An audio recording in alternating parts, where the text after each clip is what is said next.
Welcome to episode 2 of the Saudi Expat Podcast. I'm Grant. And I'm Amanda. And we're glad to have you back. Today we're talking about a couple of different things, starting off with finding a job, your contract negotiations, and other things you should be aware of. Lots of fun things for your adventure overseas. Yeah, it's going to be a pretty boring podcast, guys, but it is important information, and you'll hear our dog again, so sorry about that, but she won't sleep, so enjoy the squeaking as humor. Her favorite toy happens to be the squeaky toy. I haven't figured it out, but it is. I guess the most important thing that we need to start off with is actually finding a job. There's a couple of ways to do this, but one of the most easiest way to do it is through a website. A couple of them are monstergolf.com, golftalent.com, indeed.com, and I believe you mentioned JS Firm. Yeah, JS Firm is where I got mine through the first time I was in Jeddah. It worked, but I don't really recommend them.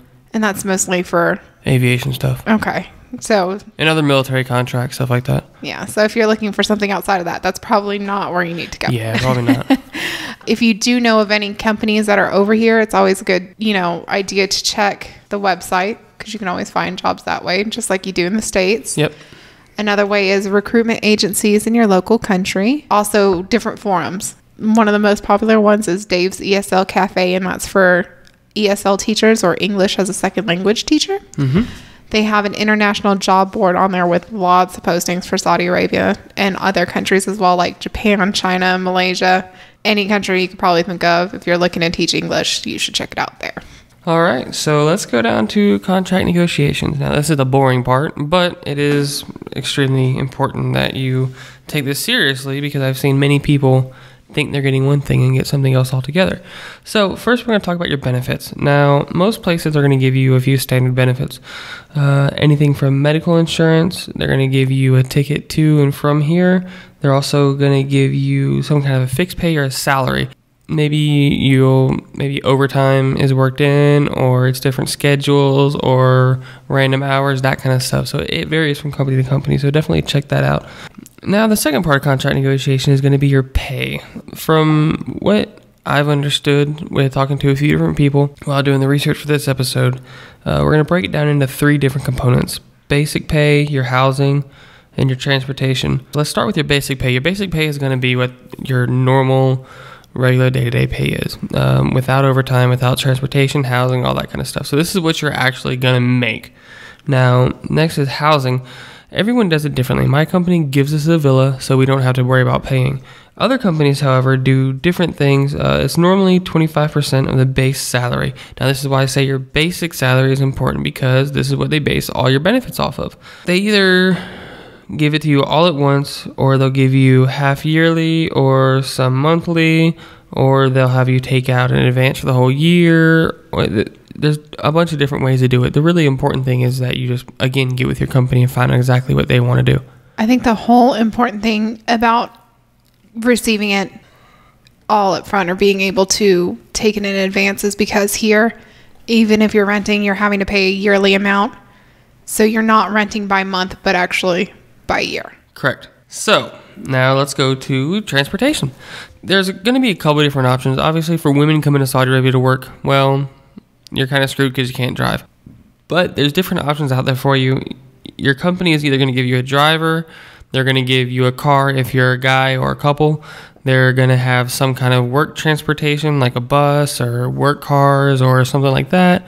Or they're going to give you an allowance. Now, by giving you allowance, which is normally apparently 10% of your basic pay, again, without all your other benefits added in, this will allow you to either rent a car or lease a car, buy a car, rent yourself a driver, take taxis, buy a bicycle, whatever you need to do to get to work. But normally your company will give you a way to get to work. Sorry, I'm just laughing because I'm imagining somebody on a bicycle here. Well, in Jeddah it's not too bad, but here I wouldn't do it. Yeah, Riyadh's a little crowded. Yeah, no, I rode my bike in Jeddah, but I would not do it here. These guys are crazy. Hopefully you have good medical insurance if you're going to attempt that feat.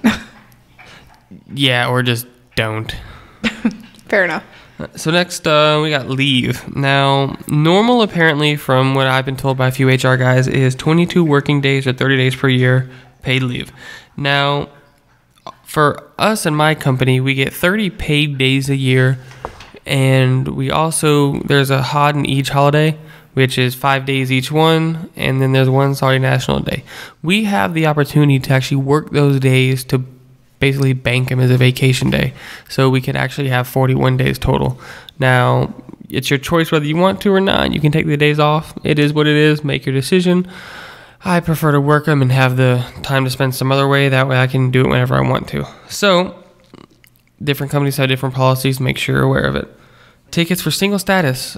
You're going to get a ticket from your company already prepaid to come here. You're also normally going to get a ticket or an allowance to buy a ticket for a travel anytime during your contract. You also may or may not get a demobilization ticket. I know for ours we don't. So make sure you look in your contract and see if you get that last ticket or if you have to pay for it. Another important part to contract negotiation is housing. Like we mentioned before, you may already be provided housing by your company, or they may be giving you a part of your salary, correct? An allowance, in other words. Okay, yes. The location of housing, I know you put down here that it depends on your personal preference, but doesn't it also have to do with what the company is offering? Yeah, some companies put you on a compound like ours. Our whole company basically has a compound and they put us on here. Whereas some companies, like my friend works at a bank, they give them an allowance and they have no requirements on where they have to live at. So again, you need to check with your company and see what their housing arrangements are. And I guess another point to make is the difference between living on compound and off compound. As a Westerner, and when people ask me what I think, I always recommend that you try to live on a compound because you're able to walk around in whatever you want to wear. And it's especially a point important as a woman because when I go off compound, I have to be covered in an abaya. So it's kind of nice to be able to walk out my front door, walk down the street, and not have to worry about covering up. Another thing is social events. I know some people get concerned about being isolated here, and that does happen quite a lot if you let it. So it's also, nice to be in a community of Westerners.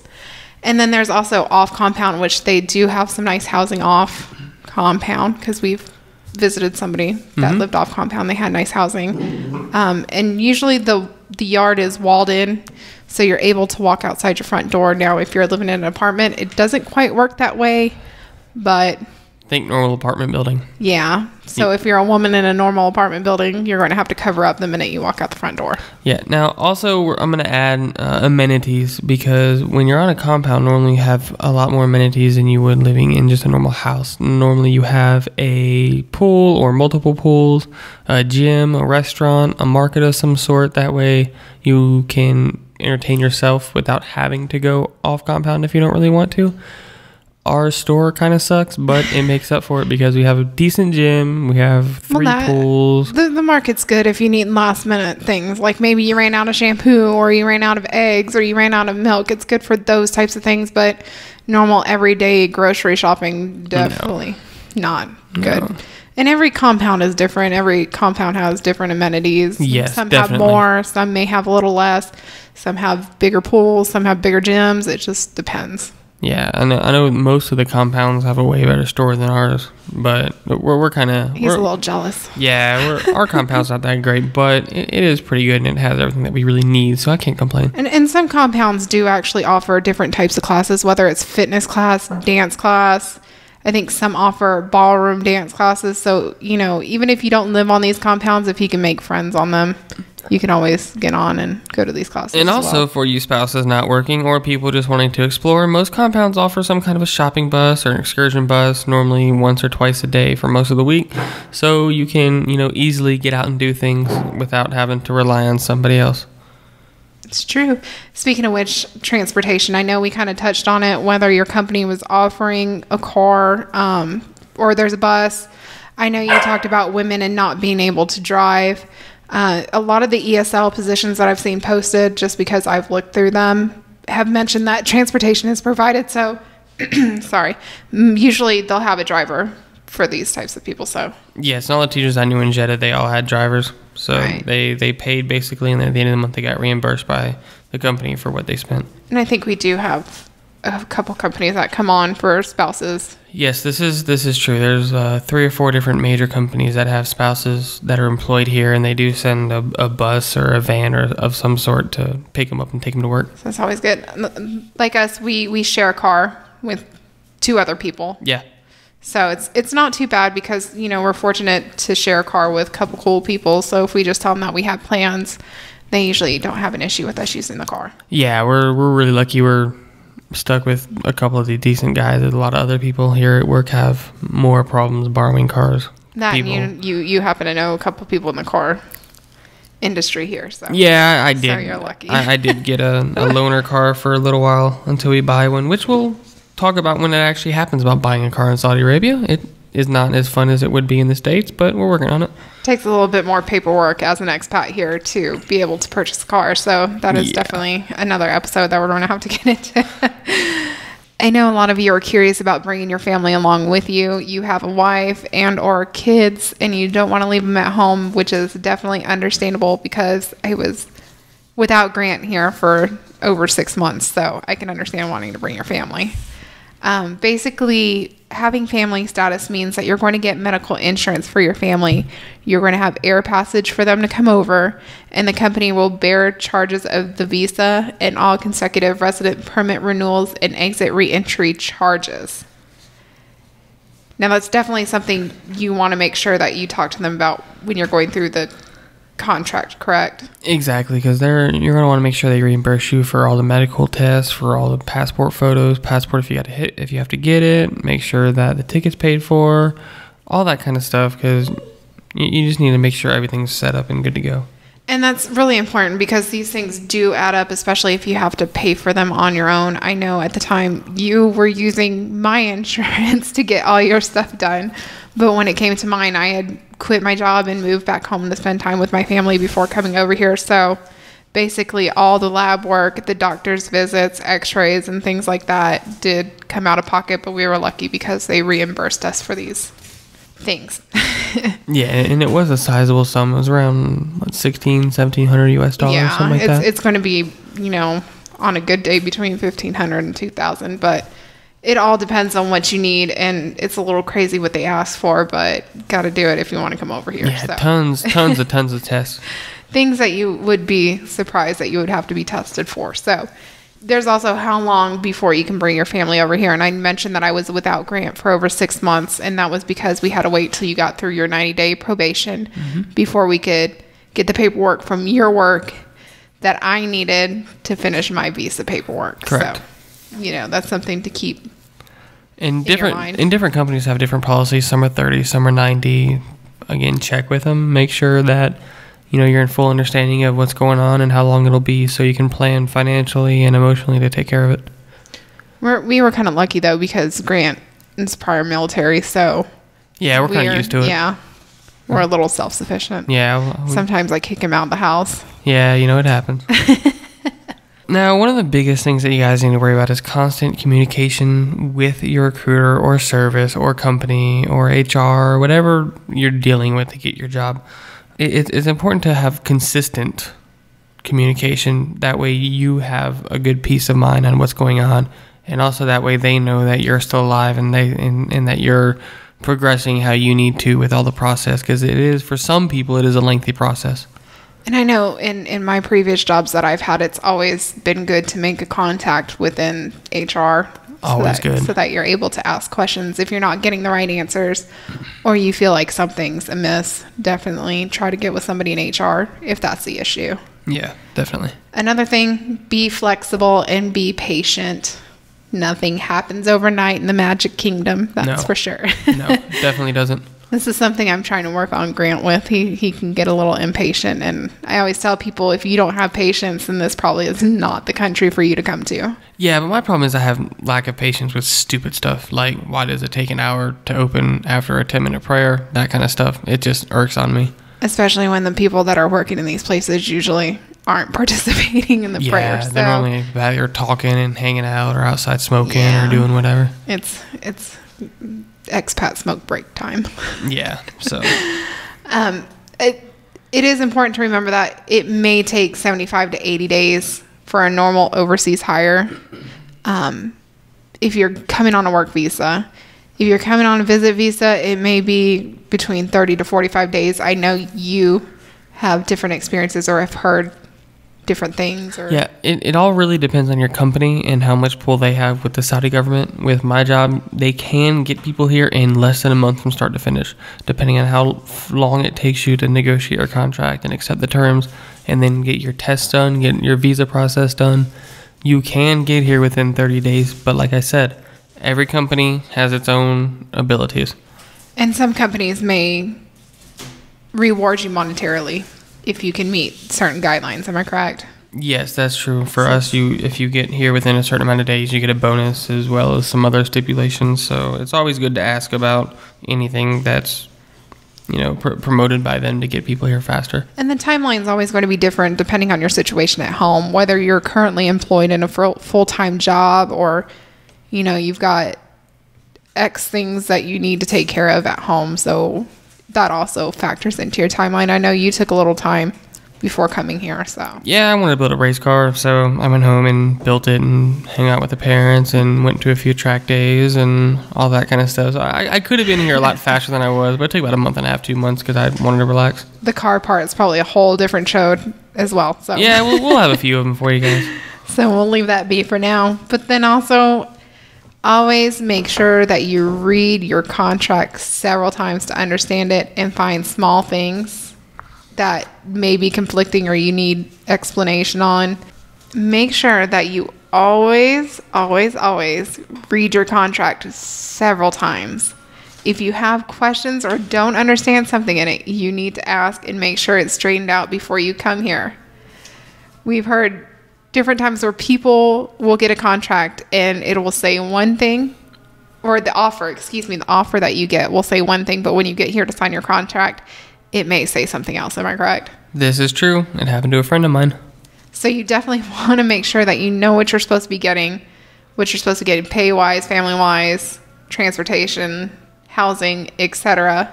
And don't let them tell you they'll fix it when you get here. Once you're in Kingdom, you are stuck. So there may be few situations where it can be edited, amended, whatever, but for the majority of you, make sure that it is exactly what you want it to be before you leave your home country. And also, once you're here and you're working, make sure you ask for the HR policy manual. And that's not just here, but even in the States, I recommend doing it. I know that I had every HR manual that I have ever seen, for every company I've ever worked for, memorized, just to make sure that I didn't miss anything. Now let's talk about overtime. Depending on what company you're at, you may or may not have the opportunity for overtime. We have the opportunity sometimes, not really all that often. A friend that's a teacher and then another friend that works at a bank, like I said before, they do have opportunities for overtime, so it just depends on your workload, your environment, what's going on, all that kind of stuff.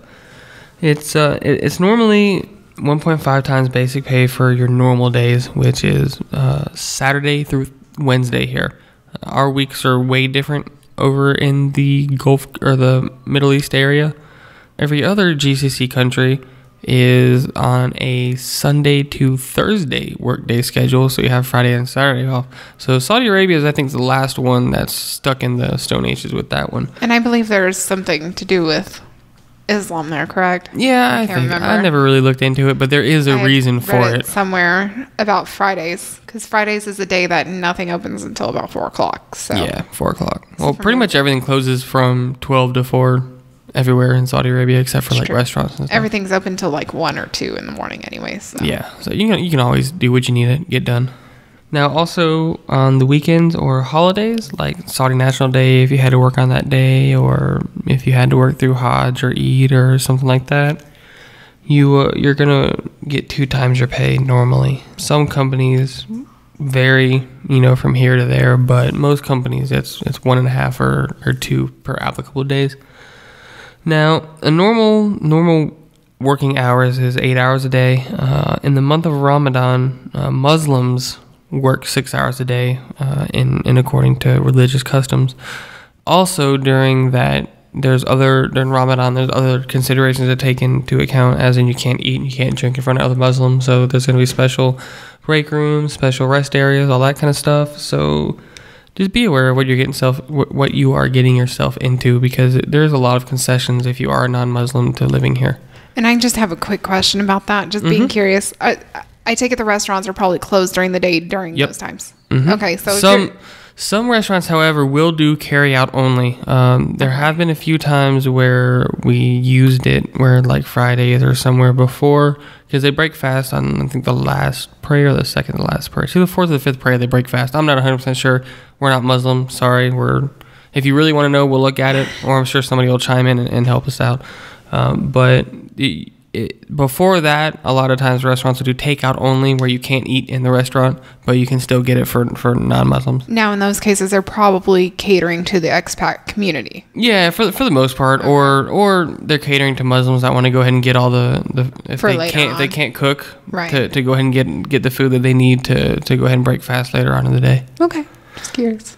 So now the last thing we're going to talk about under this section is mobilization, demobilization. Now, normally your company is going to pay 100% of your mobilization.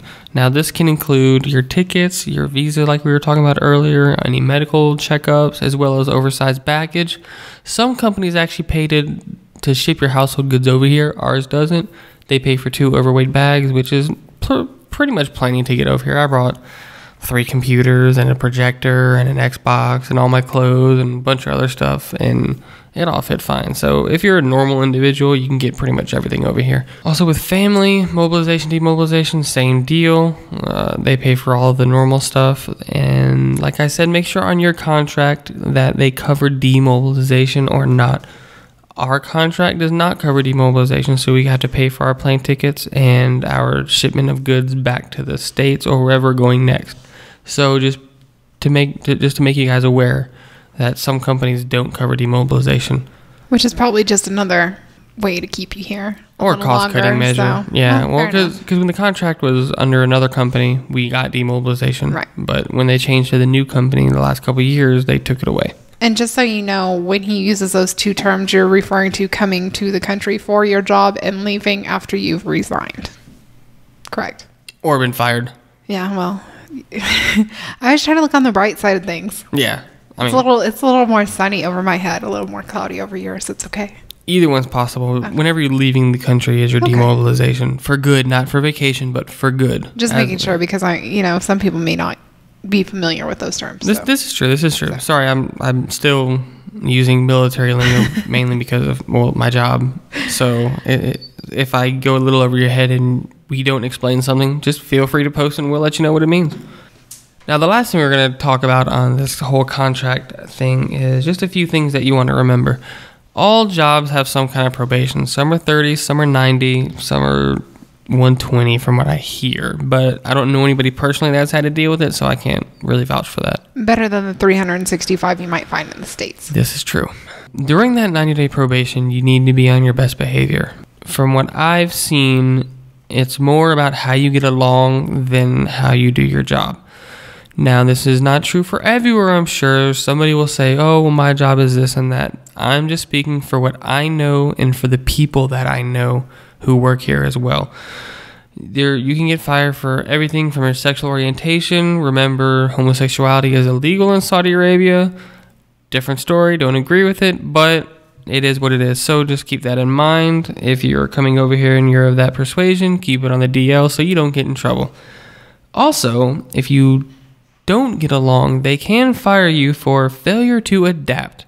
I have actually personally seen that been used at least 4 times when I was in Jeddah alone for a year, and you can't really fight it because during those 90 days, either the employee or the employer can initiate separation. So just make sure that you know what you're getting yourself into and all that kind of fun stuff. Now, as far as the benefits, now we told you what benefits you should expect, but remember that there is no normal standard for benefits that are available. Every company does it differently for different hires. So, like I said, take it into account what we're telling you about, but you're going to have to get with your company to figure out exactly what you're going to get. Now, something that I'm going to touch on, a lot of people may not agree with, a lot of people may not like it, but it is a fact in Saudi Arabia. You do get paid based on your passport color or where you're from or your nationality, or sometimes your color. It is a kind of an awful truth, but they can hire 5 Pakistanis to what I get paid in my job. I know if you go to like Abu Dhabi in the same career field, it's almost equal. So it's not just in my field, and nurses, teachers, all that kind of stuff. The pay disparity between what I call TCNs, which are third country nationals, is way more than it should be, especially since most of their education systems are just as good, if not better, than Western societies. It is an unfortunate thing, but at the same time, you're not in the States, so it is something that you need to keep in mind. Not everything here is going to be like it is back home, or if you're from Europe, it's not going to be the same as it is in Europe. Every country is going to be different, and an important thing to remember if you're wanting to move to Saudi and work over here is that you need to keep an open mind, because things aren't always going to be the same. Even the American restaurants aren't going to be the same, which is something that we learned in Japan. As far as things not being the same. You're right, because they're way better in Japan. This is true. McDonald's in Japan by far is the best ever. Again, we're off topic. Sorry. Next, let's talk about resignation. Now, during probation, like I was saying, you're not required to give any notice. You can just leave, but you have to pay your own plane ticket. After probation, you need to give at least 1 month notice if you're going to resign, or if they are terminating you. So either way, someone's going to have a month notice. You can leave immediately, but there's some caveats to that. Like, you could get placed on a do not hire list for 3 years and not be able to get a new visa to come back into the kingdom. If you're going to another company, they may not want to transfer your gamma and a whole bunch of other stuff. So make sure you know your company's policies before you decide to resign or whatever you're going to do. I think another important thing to mention on that is that if you're resigning before your contract is over, usually there's going to be some repercussions that you need to be aware of. So that's definitely something you want to read in the HR manual. Yeah, it could be anything from you having to pay your mobilization expenses to paying back leave time. Every company has different policies, so. And it's the same in the States. I know I've worked at places where you could take your annual leave earlier than you had earned it, but if you quit before that year was up and you used more than whatever calculation they came up with, they actually took it out of your last paycheck. So it's kind of one of those things.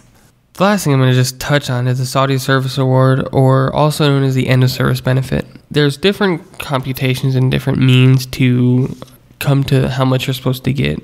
But just for 0 to 5 years, it's half a month's total salary for each year of service. There's different calculations for other items and for different time lengths and for different types of resignation. If you're really interested in it, send me a message. Let me know. I'll actually get you all the information. But it's a lot of stuff to throw into here. Also, I will say that if the worker is leaving due to either the company shutting down or going bankrupt or downsizing, whatever, or if a female is ending her contract within 6 months from the date of her marriage or 3 months from the date of giving birth, you're entitled to your Saudi Service Award. If you're over 2 years. Now, if you're less than 2 years, you don't get a settlement, but for those of you that are going to be in the kingdom for a couple years, it is something to think about and be aware of. Now, that's all we're going to talk about for contracts and all that kind of stuff. Some definitely good information there, I hope. Yeah, sorry, it was pretty dry. You can't really make it that humorous. Sorry, guys. But it is very important information that we felt we should get to you guys. Watching one of those informational videos that they make you watch during class. Yeah. Yeah. Except you can't throw things at people while you're watching. Or sleep. Well, I guess people sleep while they're listening to this, so. Well, as long as you download and play it, I'm cool with that. All he cares about is the hits. But anyways, moving on, we're going to share a news story here. And I found this in the Arab Times, which I thought was interesting considering we were talking about getting a job. And if you're familiar at all with Saudi Arabia, then you know for the longest time, women were not allowed to work. That's right. So now there's this big movement to getting women into parliament and getting more women into the workforce. And there was something interesting in the paper, and it was about gender segregation in the workplace and men and women working in the same store. because it's just as of recently that they've made women only to be working in like lingerie and perfume and makeup stores and stuff like that. Before, it was always ran by men. So as they were transitioning women into the stores, they were working together. Now, Saudi Arabia has the whole separation laws where men can't commingle with women and women can't commingle with men. So they're trying to stick with the traditions and with the values while integrating the women into the workplace. Right. And their solution to doing this and having men and women in the same place working is basically these gender segregation partitions. And it says here the walls are supposed to, okay, excuse me, sorry, it says they're not supposed to be called walls. Partitions. They're partitions. They have to at least be 6 feet tall, and they'll be between 1 and 1.8 meters. Sorry, that's how the article has it written, and I haven't done the calculations to convert it, so please forgive me. We'll figure almost a yard per meter, so it's not going to be far off of. So we're looking at 3 feet per six yard. What? 3 feet per yard, 1 yard per meter. Now, she's an English major, ladies and gentlemen, not a math major. Yeah, algebra was about as far as I got. But anyways, I was reading here, and it says that Dr. Aisha Nato, who is a member of the Jeddah Chamber of Commerce and Industry, she makes this really good statement, and it says that it's not a government law, but a social law. It's something important to remember when you're thinking about this, because the partitions aren't, how do I say this? They're not being required by the government, but it's more of a way to appease people because of the religious beliefs. Yep. Okay.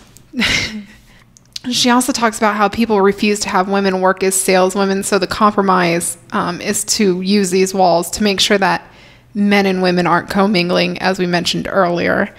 She also says that we just need time, and this reminds me of the video that we had watched with a member of the royal family who he rules, I forget where. I don't know.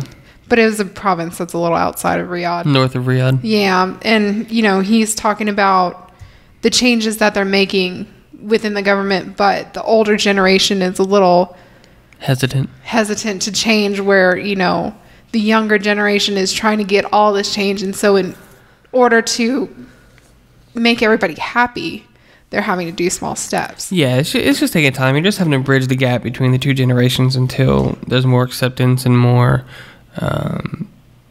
cooperation with the public, and I don't want to say compromising, but more adapting traditional values with modern society. And you mentioned how women are able to work in lingerie and makeup stores now, but did you know that didn't start until 2011?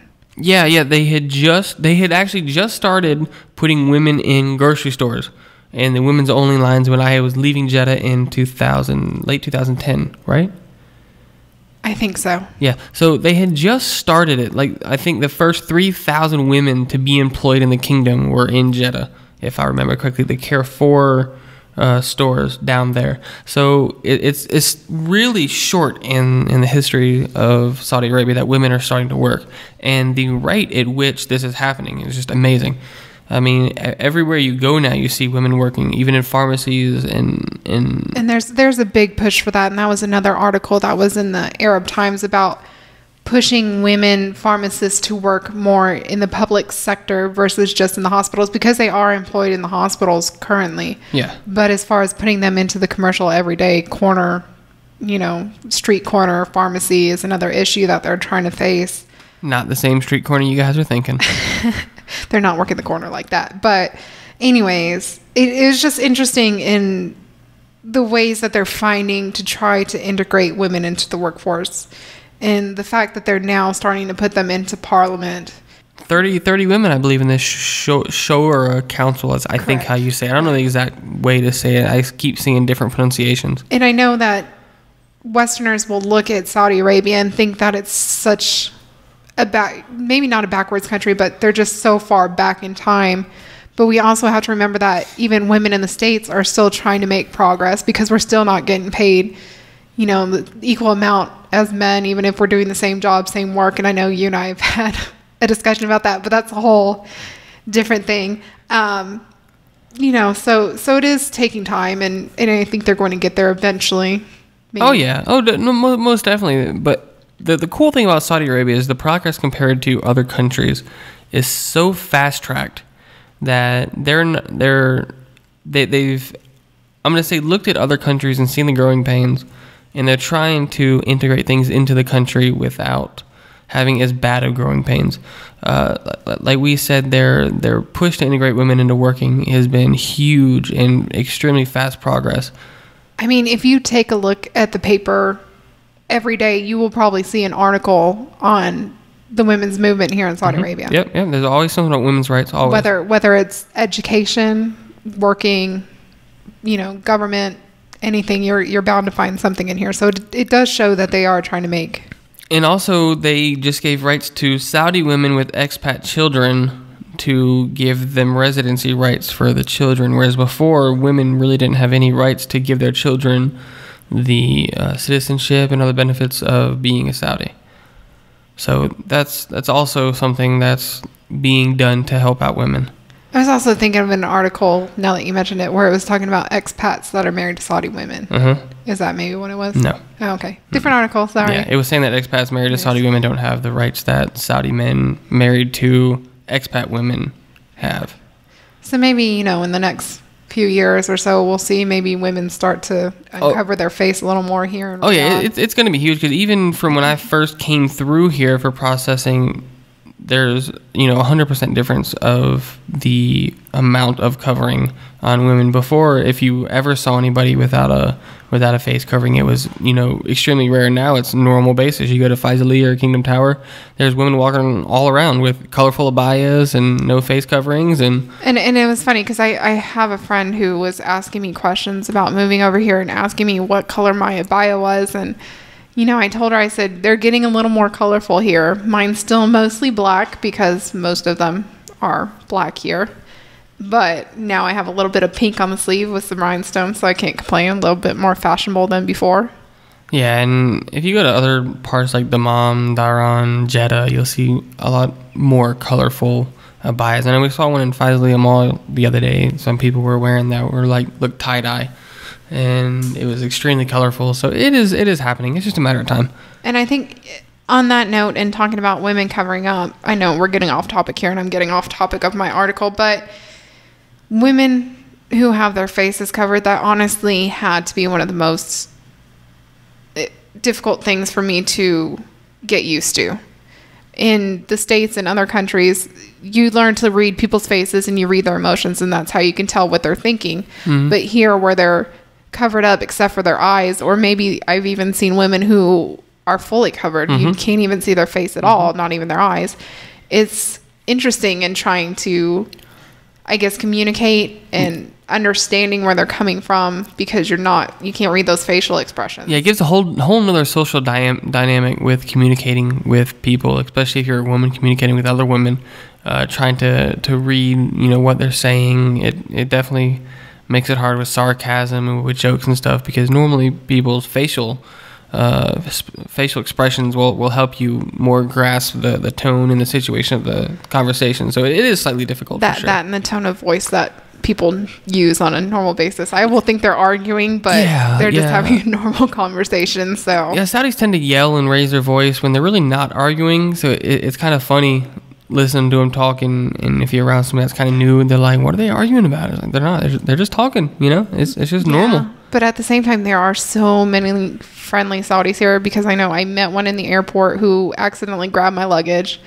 and finally she spoke up and she spoke English, and she's like, I think I took your luggage, but she was so sweet. And then the lady that sat next to me with her kids, she was even offering me Pringles. So yeah, and all the guys I hang out with car stuff, they're all really cool. They're very willing to incorporate you in their events too, I feel. Yes, in most cases they are. I haven't really had a problem. I was so graciously introduced to a bunch of people that have really helped me get in with the car community here and with the scene, and be a big part of it. And I'm extremely fortunate for that. They're such cool guys. They'll do anything for you. I think the biggest problem is with the uneducated sector, which is in any country. You'll see, more of the farmers and stuff like that they'll have more prejudice or whatever towards expats or Westerners. for the most part, educated Saudis are really cool people to get along with and hang out with. And, you know, in every country, there's going to be closed-minded people. So, Yeah. you know, it is really a good idea to come over here with an open mind, to know that everything's not the same. People aren't going to act the same. Their customs aren't the same. And as long as I think you can keep that in mind and be aware of it, you shouldn't have any issues. Don't come here with, you know, predisposed thoughts. Come here with an open mind, just like Amanda said. That way you can make your own decisions and don't base it just off of one or two people. Base it off of an extended stay in Saudi Arabia, because you will find the people that annoy you or things don't get done on time, but then you'll find the guys that really go out of their way to help you make sure that things get done. So that being said, I think we're about done for the day. I did want to mention, because I happened to look at the Facebook page. Yeah. And I saw that somebody had mentioned about the dog food. Yeah. So somebody asked a question. Apparently they heard there's a dog food shortage in Saudi Arabia. I don't think it was Riyadh in particular. I asked them to give me a little more information about it, but I never got anything back. I know for Royal Canin, which is what we use for our dog. What the vet has recommended, and another person, well, the lady that we adopted, Lexi from. Yeah. Everyone recommends it. So I haven't seen a shortage. All the stores that we go to have a plentiful stock of it. Maybe that person happened to go to one store and maybe they were out that day. I don't know. Like I said, we asked her for, you know, some more information, but we never got anything. So anybody knows anything, or if they've heard anything, let us know. Yeah. At least we can find out for you. Yeah, definitely. Come on.